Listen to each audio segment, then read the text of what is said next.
Bienvenue dans le podcast L'âme en lumière. Je suis Anne, coach en libération émotionnelle et en soins énergétiques.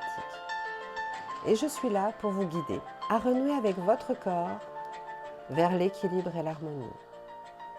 Je reviens vers vous pour vous parler de l'enfant intérieur. Comment le travailler? Comment l'analyser? Qu'est-ce que l'enfant intérieur?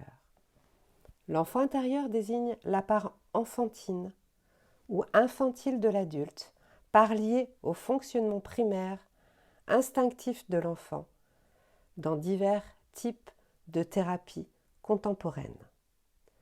En énergétique, l'enfant intérieur représente deux choses. Votre base, vos fondements, ceux qui ont bercé votre enfance et ont fait de vous la personne que vous êtes aujourd'hui. Que cela soit dans vos forces que dans vos faiblesses. C'est l'une des sources de votre présente empreinte énergétique, votre innocence, votre joie. Notre base. Nous naissons avec un patrimoine génétique. Nous grandissons en général avec nos parents. Ça arrive qu'il y ait qu'un parent ou plus du tout. Ça crée énormément de déséquilibres pour se construire. Nous reviendrons dans un autre podcast sur ce sujet. Nos gènes. Nos gènes sont transmis par nos parents, nos grands-parents, bref, sur 7 générations.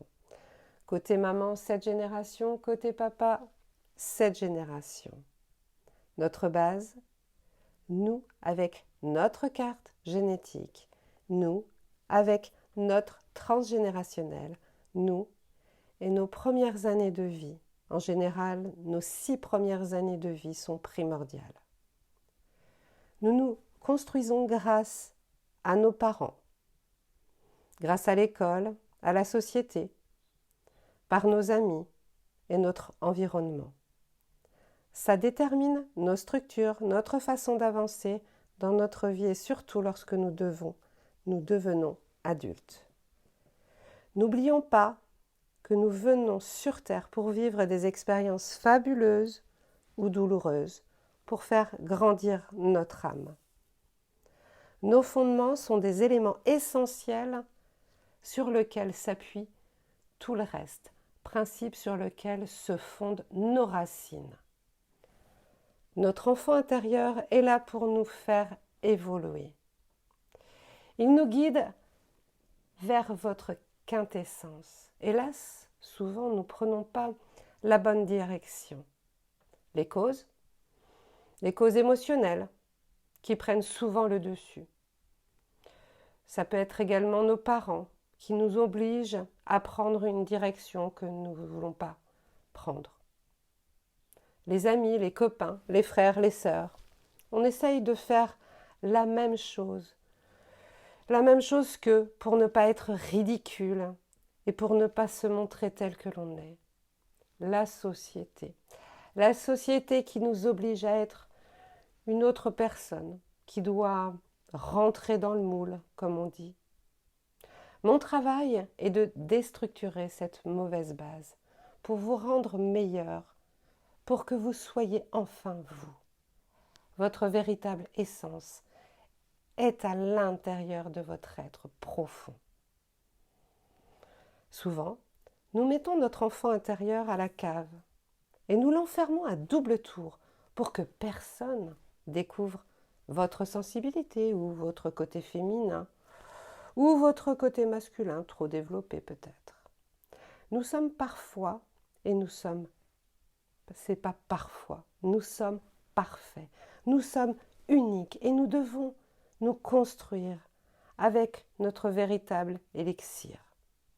Réveillez-vous, révélez-vous, n'ayez plus peur des autres. Vos croyances vous empêchent d'être.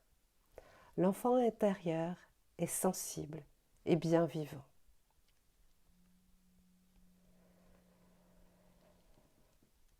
N'ayez crainte de vous parler. Analysez-vous. Travaillez sur vos craintes, sur vos frayeurs, sur vos terreurs. Faites-vous aider s'il le faut.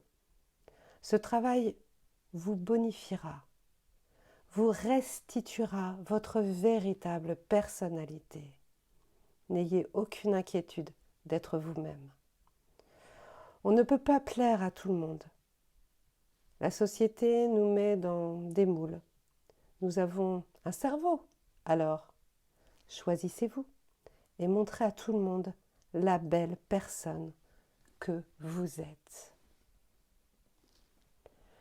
Nous devons écouter l'enfant en nous, l'enfant qui existe toujours à l'intérieur de nous. Cet enfant comprend les moments magiques. Nous pouvons l'enfermer, l'étouffer et étouffer ses cris, mais nous ne pouvons pas faire taire sa petite voix. Nos structures doivent être équilibrées et revisitées lorsque l'on est adulte pour les ajuster, pour les travailler. Des fois, les grandes personnes, faudrait les secouer pour faire tomber leur enfant qui dort à l'intérieur.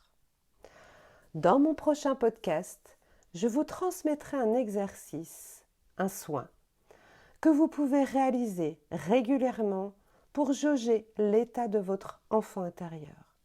Ça vous permettra d'examiner votre état mental, émotionnel et physique. Ce podcast touche à sa fin. J'espère vous avoir aidé. J'espère vous avoir donné quelques pistes. N'hésitez pas à mettre un pouce ou le partager en famille ou entre amis. Restez positif et allez de l'avant. Je reste à votre disposition via mon site internet qui se trouve en description de ce podcast. On se retrouve très vite pour un prochain épisode. En attendant, prenez soin de vous. À bientôt.